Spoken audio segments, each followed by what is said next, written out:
나는 아무것도 아닙니다. 주님의 사랑이 없으면. 사랑하는 행복한 교회 성도 여러분, 이 영상을 보시는 하나님 나라의 귀한 자녀 여러분, 오늘은 2022년 5월 6일 금요일입니다.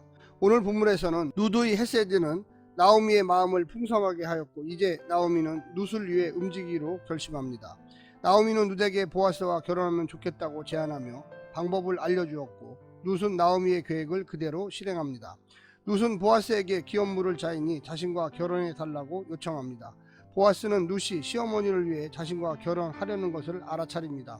그는 룻의 넘치는 헤세드에 감동하며 룻과 나오미를 위해 헤세드 베풀기를 계속하겠다고 약속합니다. 오늘 본문을 세 부분으로 나누어 보겠습니다. 14절부터 18절까지 집으로 돌아온 룻, 4장 1절부터 2절 성문 장로 회의를 소집하는 보아스, 3절부터 6절 기업물을 자에게 제안하는 보아스. 오늘 본문 룻기 3장 14절부터 4장 6절까지를 먼저 듣고 다시 오겠습니다.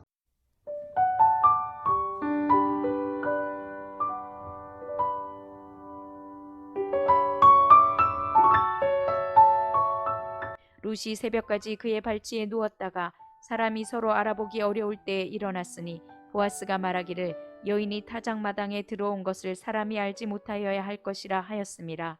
보아스가 이르되 내 겉옷을 가져다가 그것을 펴서 잡으라 하매 그것을 펴서 잡으니 보리를 6번 되어 룻에게 지워주고 성읍으로 들어가니라.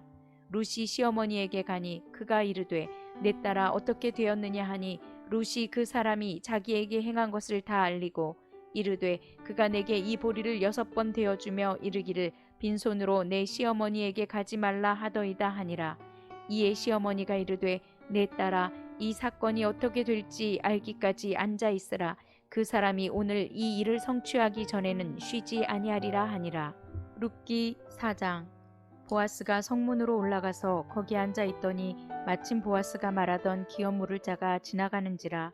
보아스가 그에게 이르되 아무개여 이리로 와서 앉으라 하니 그가 와서 앉음에 보아스가 그 성읍 장로 10명을 청하여 이르되 당신들은 여기 앉으라 하니 그들이 앉음에 보아스가 그 기업물을 자에게 이르되 모압 지방에서 돌아온 나오미가 우리 형제 엘리멜렉의 소유지를 팔려 하므로 내가 여기 앉은 이들과 내 백성의 장로들 앞에서 그것을 사라고 내게 말하여 알게 하려 하였노라. 만일 내가 물으려면 물으려니와 만일 내가 물으지 아니하려거든 내게 고하여 알게 하라.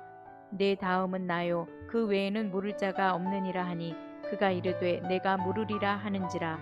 보아스가 이르되 내가 나오미의 손에서 그 밭을 사는 날에 곧 죽은 자의 아내 모압 여인 룻에게서 사서 그 죽은 자의 기업을 그의 이름으로 세워야 할지니라 하니 그 기업 물을 자가 이르되 나는 내 기업에 손해가 있을까 하여 나를 위하여 물으지 못하노니 내가 물을 것을 내가 물으라.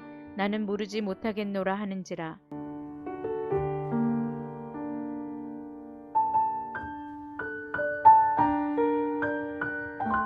보아스는 성문에서 장로들을 모으고 기업물을 자를 부릅니다. 성문은 고대 사회에서 공적으로 중요한 재판과 결정이 이루어지는 장소로 남성의 영역이었습니다. 그렇기에 나오미와 룻은 이곳에 참여할 수 없었고 보아스가 이들의 대리인으로서 회의를 소집한 것입니다.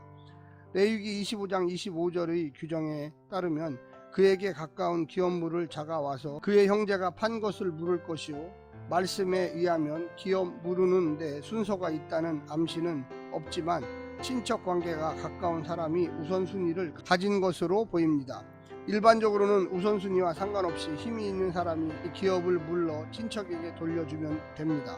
돌려받을 가장이 없는 나오미의 경우는 기업물을 자가 땅을 소유할 수 있게 되므로 가까운 친족이 기업물을 의무를 행할 권리를 우선적으로 갖게 되는 것입니다. 오늘 본문을 세 부분으로 나누어 자세히 설명드리겠습니다. 첫 번째, 룻을 보호하는 보아스. 다른 사람의 눈에 띄어 룻이 부정한 여인이라는 오해를 주지 않도록 보아스는 룻을 감싸줍니다.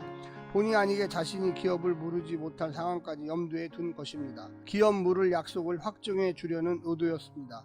빈수로로 보내지 않고 보리를 6번 되어 이루어서 보냅니다. 누수의 보호 요청을 이행하여 추수가 끝난 뒤 두 과부가 맞이할 미래가 결코 추운 겨울처럼 텅 빈 빈손의 시간이 되지 않게 할 것임을 암시하는 환대입니다.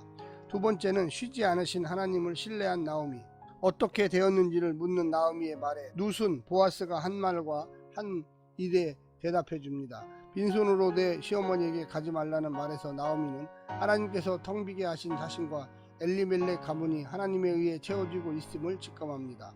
이에 하나님이 하시는 일이 분명히 보일 때까지 앉아 기다리는 것이 자신들이 할 믿음의 순종임을 알게 됩니다. 쉬지 않고 이 의무를 이행하기 위해 애쓸 보아스에 대한 신뢰에서 이 가정의 안식을 위해 쉬지 않고 역사하실 하나님의 인내를 보았을 것입니다.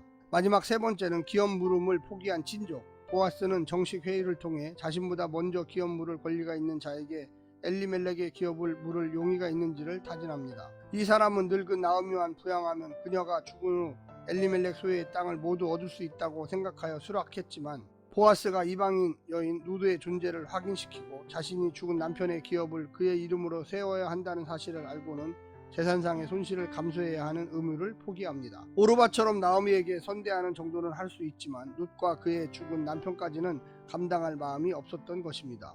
넘치도록 헌신하지 않는 그를 비난할 수는 없지만 우리가 하나님께 받은 사랑은 헌신의 사랑이고 자격 없는 자에게 베푸신 기대 이상의 사랑이었습니다. 그 사랑만이 죽은 자를 살리고 쓰디쓴 인생을 희락의 인생으로 바꾸게 할 수가 있습니다. 사랑하는 성도 여러분, 오늘 하루 본문을 통하여 큰 은혜 받으시기를 간절히 부탁드립니다. 샬롬.